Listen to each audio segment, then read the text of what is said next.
Бір қасқыр тамақ іздеп келе жатып, аңшылар құрған қақпанға түсіп қалады. Бұлай жұлқынып, әрең дегенде қақпаннан құтылады. Қашып бара жатқан қасқырды аңшылар байқап қалып, соңынан тұра қуады.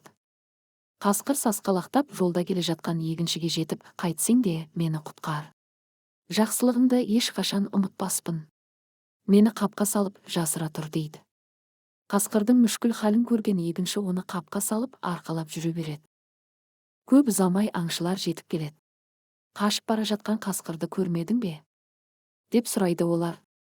Егінші сабырмен, жаңа бір қасқыр анау шоқыдан асып кетті дейді. Аңшылар кетіп қалады. Егінші қаптың аузын ашып, жөніңе бар. Кейін маған бір жақсылық етерсің дейді. Қасқыр қаптан секіріп шығып, мен сені жеймін. Қарным аш деп тап береді. Егінші қорқып, мен сені өлімнен құтқардым ғой. Жақсылыққа жамандық жасау бола ма?